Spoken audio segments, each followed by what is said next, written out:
Ok, bem-vindo a nossa segunda feira virtual do Livro Brasil. Agora apresentamos al escritor Fernando Gómez Simancas con lectura de cuentos desde Colombia del grupo Rincón Literario Verso y Prosa, actividades de Remberto Cuadro López, embajador de Colombia. Puede comenzar. Muy buenos días, Carla. Bendiciones para ti. Muchas gracias por tu apoyo. Saludamos a todos los que nos están escuchando y viendo a través de Facebook Live de la segunda Feria Virtual del Libro de Brasil. Agradeciendo a Alan Morales, a Salvatierra también por este espacio que nos permite llevar a nuestros autores a un renglón más internacional para que ellos den a conocer sus letras, sus artes. ¿Verdad? Pues muy feliz y muy contento. Hoy tengo el placer y el honor pues, de presentar a un joven escritor residente acá en la ciudad de Cartagena, médico y con un gran potencial como escritor. Entonces, para nosotros como colectivo literario en Rincón Literario Verso y Prosa, es un honor en verdad presentarlo. Voy a darle la bienvenida a Fernando. Fernando, bienvenido. ¿Cómo estás? Muy buenos días, gracias por esta invitación.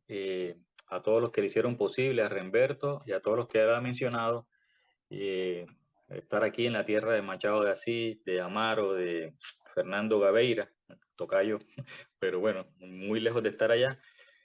Gracias por esta invitación. Quiero leer un cuento que nació en un quirófano, en las horas que esperaba uno la anestesia entre un paciente y otro. Entonces, sin más Bueno, preámbulos. antes de entrar, Fer, de todas maneras, vamos a tomarnos 2 minuticos para que nos Sí, ok. diga quién es Fernando. Bueno, Fernando Gómez Simanca es un médico y cirujano de la Universidad de Cartagena, que trabajó mucho tiempo como ayudante de cirugía en una clínica aquí de la ciudad de Cartagena de Indias, Colombia, la clínica, y de ahí salieron estos cuentos en las horas libres. Más que todo me daba cuenta que los pacientes salían en la sala de observación, se ponían a leer mientras se recuperaban algunos, mientras esperaban el paso de anestesia. Entonces yo dije que bueno sería que leyeran un cuento de un médico, no un cuento solo de grandes personajes de la literatura. Y me di cuenta que con la literatura también sanamos. Entonces, si soy médico, debo sanar y sanar a través de la literatura. Claro que apenas estoy empezando en este arte y les pido un poco de comprensión eh, Tranquilo, sobre, tranquilo. sobre los Bueno, cuentos.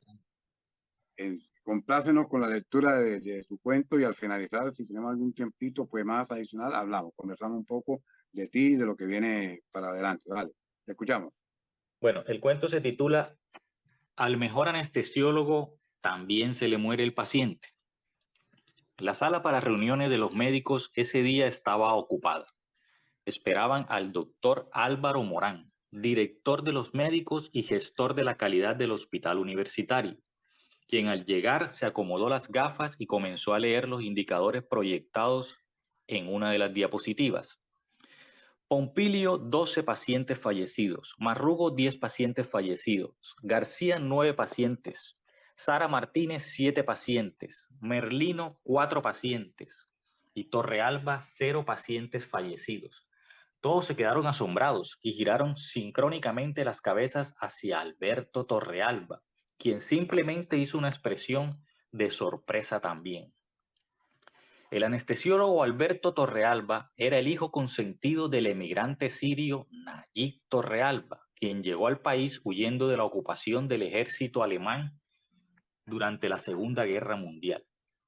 En aquel tiempo, Nayib se enamoró de Lucila Simancas, en un pueblo al norte de Cartagena de Indias, y de aquella unión nacieron Salomón, Nadira, Nayib y Alberto, quien era el hijo menor de los Torrealba. Todos los hijos de Nayib ingresaron a la prestigiosa Universidad de Cartagena y allí se hicieron médicos, igual que su padre. Salomón el mayor logró ser cardiólogo, Nayib el segundo, cirujano general con especialidad en hígado y vías biliares. Su padre también fue cirujano general. Nadira, la tercera, a quien le decían la mona, se inclinó por la pediatría, y Alberto se dedicó al arte de mitigar el dolor dentro de los quirófanos, es decir, a la anestesiología.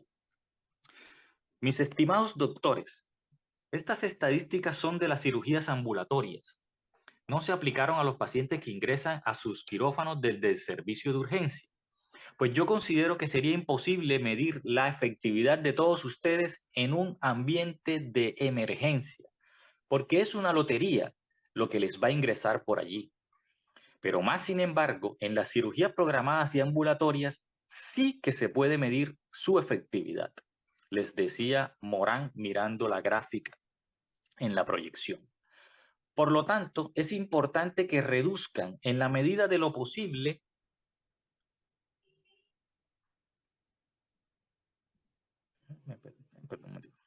reduzcan en la medida de lo posible las muertes de los pacientes que ingresan a sus salas de cirugía. Ojalá todos lleguen a tener las cifras de Torrealba.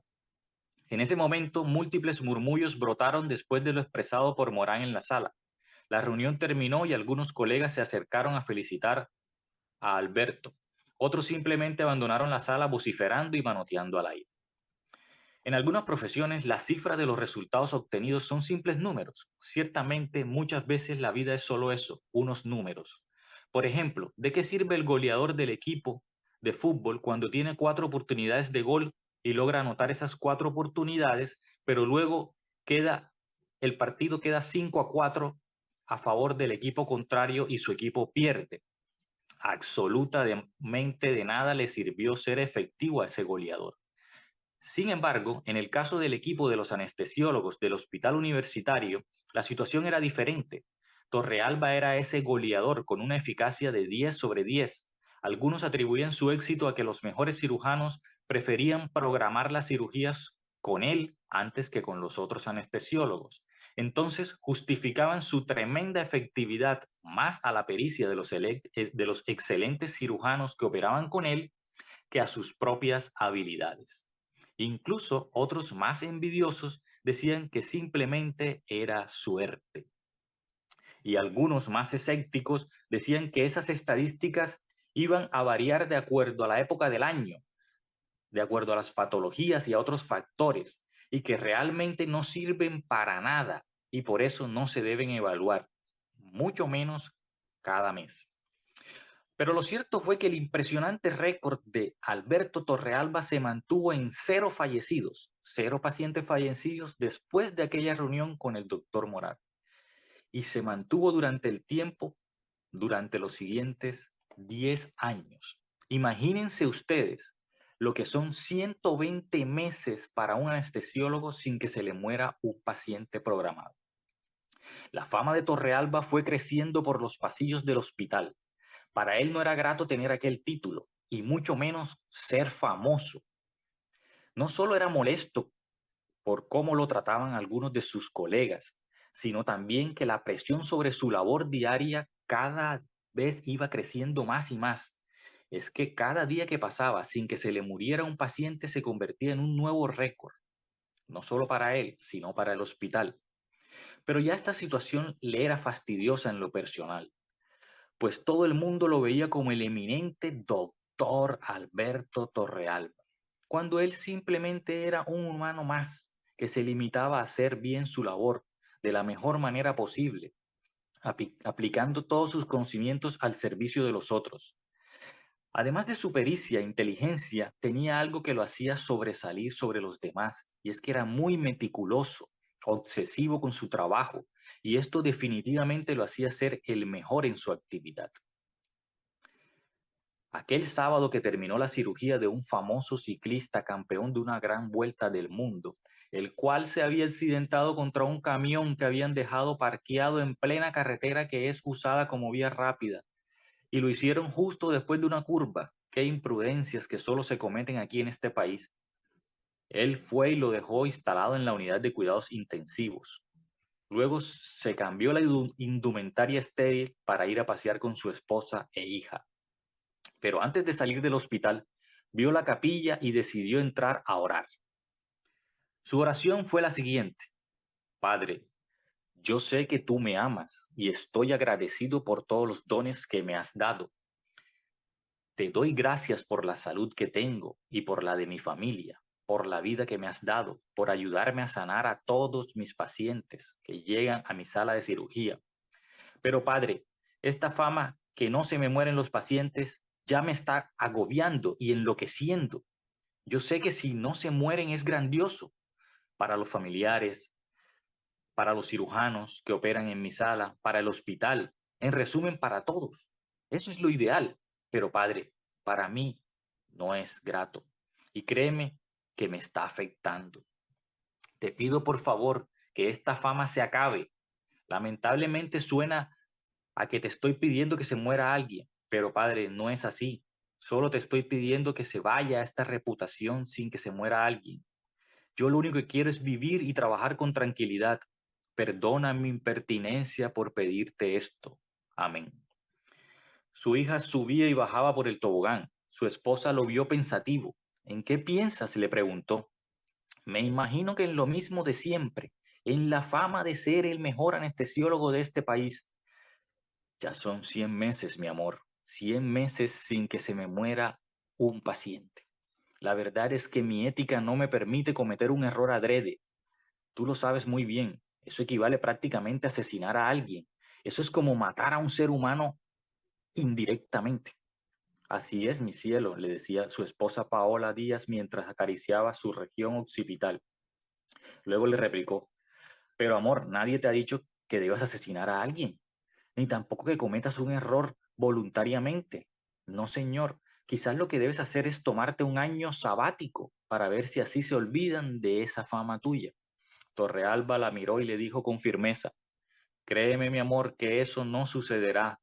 Aunque descanse 2, 3, 4 años, esta fama no se irá y por el contrario me perseguirá aún más. A veces pienso que tarde o temprano tendré que cometer un error involuntariamente para acabar con esta pesadilla que me gané. Cría fama y acuéstate a dormir, dicen. Papi, papi, quiero correr en el caballito, lo interrumpió su hija, de 4 años. Alberto sonrió y la subió en sus hombros. Luego se puso a correr con ella por todo el parque. Por lo menos hacer de unicornio y cargar a su hija le hacía olvidar la terrible fama que sostenía sobre sus hombros. Y esa fama fue trascendiendo las fronteras, tanto así que en su sala fueron intervenidos el Santo Padre por un problema en el colon, el multimillonario de las computadoras por una hernia discal, el cantante que ganó el Grammy de un pólipo en la laringe, el actual presidente por un tumor benigno en el pulmón, el mejor jugador de una Copa Mundial de fútbol por una fractura en la rótula, la diva de la televisión, Antonia Grajales, de un quiste epidérmico en el rostro. Muchas eran las personalidades famosas y no famosas que se operaban con Torrealba. Obviamente, todos salían vivos de aquella sala y sin mayores complicaciones. Esas cirugías ambulatorias y programadas de la sala 7 del prestigioso hospital universitario siempre eran un éxito. Tanto era la fama que la agenda de aquella sala ya estaba apartada hasta por lo menos 10 meses siguientes. No había cupo en ella. Para operar allí debían esperar hasta casi un año después de solicitarla y solicitar la cirugía. Mejor dicho, todos hacían fila para operarse con Torrealba, tanto los pacientes como los cirujanos que operaban con él. Como eran cirugías programadas, no tenían que esperar. Podían esperar, perdón. Ese día llegó el Premio Nobel de Literatura a una valoración de preanestesia. Llegó acompañado de todo su equipo logístico. Torrealba le realizó las preguntas de rutina, hizo precisión en los antecedentes médicos y los quirúrgicos, así como en la naturaleza de las anestesias efectuadas previamente, es decir, las cirugías previas. Le aplicó las escalas que permiten la valoración de la gravedad y el riesgo anestésico. Evaluó signos funcionales cardiovasculares, midió los equivalentes energéticos, los metabólicos, también hizo evaluación de las funciones pulmonares, revisó la cavidad oral, los exámenes de laboratorio prequirúrgico. Mejor dicho, hizo todas las pruebas de alergia a anestésicos y a los fármacos. Hasta hizo las pruebas de hemorragia y del sistema hematológico. Todos los resultados salieron normales. En resumen, evaluó, como siempre lo hacía con todos sus pacientes, las condiciones óptimas previas del Premio Nobel de Literatura antes de la cirugía. La cirugía era una simple biopsia hepática guiada bajo anestesia e imágenes diagnósticas dentro del quirófano. La realizaría nadie más y nadie menos que el eminente cirujano de hígado y vías biliares, Nayib Torrealba, su hermano. Ese día, después de la valoración preanestésica, dada la fama del premio Nobel, Torrealba aprovechó para dialogar con su paciente y de paso evaluar el nivel de estrés que éste estaba manejando. Cuénteme, ¿cómo va la campaña para ser presidente? Por ahí escuché que va liderando las encuestas, le preguntó Torrealba. La verdad, doctor, le seré sincero. Desde que me metí en este lío de la política, he pensado en renunciar a mi candidatura cada día que amanece. Ahora sé que lo único que prefiero en esta vida es seguir escribiendo novelas. ¿Y por qué no hace eso, don Apuleyo? Imagínese, doctor, ya faltan 4 meses para las elecciones. Dejar a todos mis seguidores en la etapa final de este proceso no es ético. Además que no hay nadie de mi equipo que se le mida a semejante cargo. Y lo peor es que ninguno le da la seguridad al pueblo, a la gente, que no los vaya a defraudar. Usted recuerda que en las elecciones pasadas, tanto era la desconfianza del electorado que ganó el voto en blanco. ¿Lo recuerda? Le preguntó el Nobel al Torrealba. Sí, señor, por supuesto, ¿cómo olvidar semejante evento histórico trascendental en la historia de nuestro país? Bueno, muchachos, resulta que por esas elecciones es que estamos aspirando los 2 únicos candidatos que hay actualmente, que somos unas personas que nunca hemos tenido contacto alguno con las ideas políticas, simplemente porque somos honestos y amamos este país, la gente nos tiene aquí. Torrealba sonrió y le dijo, pues qué privilegio para esta nación, ¿no le parece? Definitivamente, ahora sí que menos entiendo por qué quiere renunciar a su candidatura y por qué se estresa al dirigir los destinos de este pueblo, si la gente lo ama. Lo que pasa, muchacho, es que aunque nunca he militado en partido político alguno, te soy sincero, yo lo único que sé hacer es escribir novelas y cuentos. No sé hacer otra cosa, mijo. Aquí entre nos, le dijo don Apuleyo acercando la boca a la oreja de Torrealba, y en un tono bajito. En las noches, antes de dormir, yo le pido a Dios para que gane el otro aspirante, el que va de segundo en las encuestas, el jugador de fútbol, sí ese, el que quedó de goleador en la Copa Mundial de Brasil. Torrealba se echó a reír y le dijo, bueno, deje todo en manos de Dios. Así será, médico, así será. Al igual que la cirugía que ustedes me harán en este hospital, yo todo lo dejo en manos de Dios, le replicó don Apuleyo Márquez. Por tratarse de un candidato presidencial, y por estar a solo 4 meses de las elecciones, las directivas del hospital hicieron una excepción con la apretada agenda de la sala 7 y obligaron a adelantar aquella cirugía a los hermanos Torrealba. El día de la cirugía, Alberto Torrealba llegó primero que todos los integrantes del equipo, como siempre lo hacía. Luego revisó los monitores, las válvulas de oxígeno, los gases anestésicos y todo el material de anestesia. Empezó ordenando al personal de imagenología que acomodaran la máquina de ultrasonido, le indicó a la bacterióloga en qué lugar de la sala debía permanecer durante el procedimiento. También le dijo que organizara las máquinas de laboratorio cerca de la máquina de anestesia.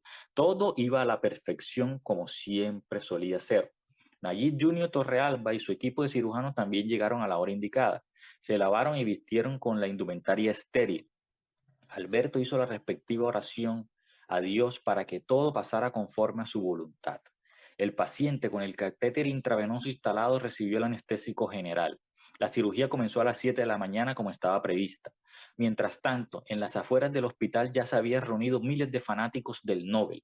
Aquella parecía una manifestación electoral. Los noticieros y los medios de comunicación llegaron a hacer cubrimiento del suceso.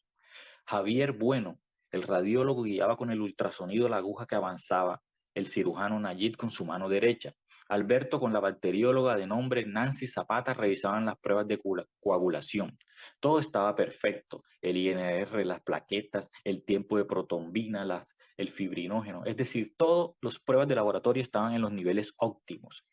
Torrealba revisaba además que no hubiese inestabilidad hemodinámica, ascitis, lesiones vasculares hepáticas o posibles complicaciones, pero todos los elementos para subsanar cualquier eventualidad adversa estaban a su disposición, sobre todo la temible hemorragia intraoperatoria. Finalmente, Nayib terminó la biopsia de hígado con aguja fina guiada por ecografía y todos los signos vitales se registraron normales. Alberto miraba los monitores y esperaba que Nayib dejara de hacer la presión protocolaria por 3 minutos que se hace en el sitio donde se hizo la punción. Todo iba normal en los monitores hasta que ocurrió lo inesperado, pero posible. La presión arterial de Apuleyo comenzó a bajar bruscamente y sin explicación alguna. Alberto de inmediato comenzó a reanimar con líquidos endovenosos que llamamos cristaloides. La presión seguía hacia abajo. Luego las bolsas de plasma empezaron a pasar por las venas de Apuleyo. Era evidente que estaba haciendo la terrible complicación llamada coagulación intravascular diseminada. En esta situación, las proteínas en la sangre se vuelven anormalmente activas, formando muchos coágulos de sangre por todos lados. Se tapan las arterias y la muerte es inminente. Alberto introducía los anticoagulantes, ordenaba más transfusiones de plaquetas, hacía cálculos de los miligramos, de los microgramos, meticulosamente hacía todo el protocolo que existe para manejar la coagulación intravascular diseminada, miraba cómo las proteínas de la coagulación se consumían, intentaba por todos los medios estabilizar ese sistema de coagulación. Pero don Apuleyo entró en paro cardíaco. Los cirujanos del corazón ingresaron a reanimar. La idea era ayudar al corazón de Apuleyo, pero el paciente también tuvo múltiples trombos en otros órganos como el cerebro, los pulmones y el vaso. En esos momentos, Torrealba, con todas sus neuronas y músculos activados, intentaba ser Dios, pero apareció la dura realidad dentro de aquella sala de cirugía. Y como lo escribió el mismo Nobel, Apuleyo Márquez en una de sus obras, estas células que alguna vez se unieron entre ellas para formar mi vida, creando un equilibrio perfecto y mágico, sé que algún día volverán a desintegrarse para viajar por el cosmos. Unas lo harán a la velocidad de la luz, pero otras simplemente se sentarán sobre aquel inmenso y eterno sillón del vacío que tiene la antimateria, solo para contemplar lo infinito que resulta nuestra inexistencia. Finalmente, otro equipo de cirujanos vasculares también intentó destapar algunos de los vasos obstruidos, pero todo fue inútil. La muerte del Nobel fue inevitable. A las 11 de la mañana, Alberto Torrealba, con lágrimas en sus ojos, declara a don Apuleyo Márquez fallecido. Morán y otros directores del hospital dan la información a la prensa. La noticia viaja a todos los rincones del planeta. El candidato con más opción a ganar las elecciones en el país ha muerto. El caos se apodera de las calles. Las teorías conspirativas comenzaron a pulular en los medios de comunicación. Supuestamente los políticos que no querían que llegara a ser presidente fueron los que ordenaron su asesinato, decían las malas lenguas. Los Torrealba salieron custodiados del hospital protegidos por el ejército. Para evitar una guerra civil, el general Cipriano tomó el poder en dictadura momentáneamente mientras se aclaraba el suceso. Pero aquello temporal se convirtió en algo eterno. Los Torrealba fueron exiliados a un país del norte de América. En el avión, junto a su hija y esposa, el doctor Alberto repasaba cada paso que hizo, buscando dónde estuvo su error. Paola, con los ojos llenos de lágrimas, le decía: mi amor, no te me enloquezcas, no ahora, no por favor. Mantente cuerdo por tu hija, ni siquiera lo hagas por mí, hazlo por ella. Mientras tanto, él solo repetía: al mejor anestesiólogo también se le muere el paciente. Así como al mejor cazador se le va la liebre, también al mejor anestesiólogo se le muere el paciente. Repetía una y otra vez. Alberto Torrealba estuvo en tratamiento psiquiátrico por 2 años en el país de su exilio. Muchas veces cuando le preguntan en las entrevistas que le hacen, ¿usted asesinó a don Apuleyo Márquez porque era de tal partido o ideología política? Él simplemente, con los ojos rojos y repletos de lágrimas, lleno de impotencia en su interior, le responde: ya lo he dicho 1 y 1000 veces, yo no soy de ningún partido político, no sigo a ninguna ideología, no soy político, yo lo que soy es un científico. Muchas gracias. Excelente, amigo Fernando. Una buena historia. Wow. Excelente, excelente historia. Como dice por ahí, me metió en la película. Gracias. Bueno, sí, en verdad, una historia excelente que sabemos que ahora que ya se imprima, va a ser de gran éxito y buena acogida, porque, Por lo menos que la lean los pacientes. exacto. No, créame que sí, ya, créame que sí. No, Alberto, a ver, por ahora es un proyecto, ¿verdad? Todavía no está editado en físico este cuento, o sí está en el proceso. Está en edición, está en el proceso de edición, ya está prácticamente terminado, falta la impresión del libro, que no sé si se puede hacer en abril o mayo. Estoy buscando el apoyo, ¿no? Correcto, ok, desde luego. ¿Con qué editorial estás trabajando? Estoy trabajando con Cero Esquema Editores, de acá de Colombia. Ahí, y bueno, esperemos que se lleve a cabo este año la impresión, si se da, Claro. de varios cuentos similares a este del quirófano, de cuentos médicos, cuentos de Bueno, médicos. la verdad es que sí, es interesante sobre todo por el ambiente en el que ustedes se mueven, les da la, el argumento necesario y con muy buen conocimiento de causa para escribirlo. De verdad que interesantísimo, me encantó y sé que a todos los que lo vayan a leer y o a escuchar, porque te propongo convertirlo en un audio, convertirlo en un audio poema, no tanto. Vamos a compartirlo en nuestro canal de YouTube, ¿verdad?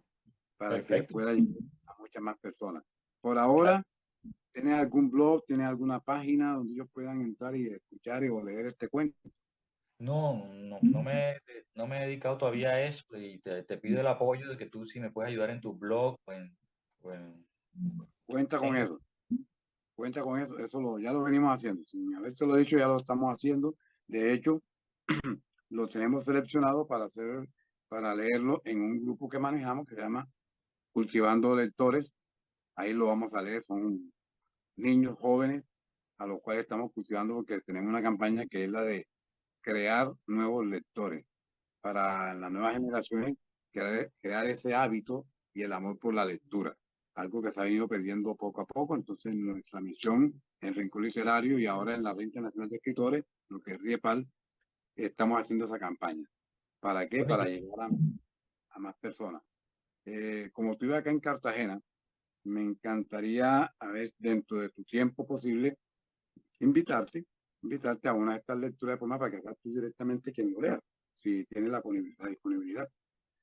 claro, claro que allí estaré, Renberto. Muchas gracias. Y a todos los lectores y amigos de Brasil y que lo que logren ver por este medio, que se conecten a tu página para que vean este video, este audio y cuando ya esté el libro a través de tu página también podemos promocionar. Ojalá sea Desde un luego que proyecto sí. que se haga realidad. Eso va a Y ser un hecho. y muchas gracias por este espacio a todos los amigos brasileros y a ti, Renberto, todos los. ¿Qué tiempo tenemos, Carla? A ver, 9:57. Bueno, creo que sí, estamos 3 bien de tiempo. minutos. ¿Cuánto? 3 minutos, bueno, 2 minutos. 2 minutos. Bueno, Bueno, listo. Bueno, muchas ok. gracias, Carlos, y a todos ustedes. Carla, igualmente te agradezco la paciencia, pues todo el apoyo que nos das y que hagas esto posible. Nuevamente a César, a Alan, gracias a todo el equipo que está detrás de cámara, como son todos los hosts, así como Carla, que hacen posible que esto llegue a diferentes partes de nuestro continente. Gracias a todos, gracias César, bendiciones, nos vemos en una próxima oportunidad. Chao. Gracias, Fernando. Muchas gracias a todos, muchas gracias.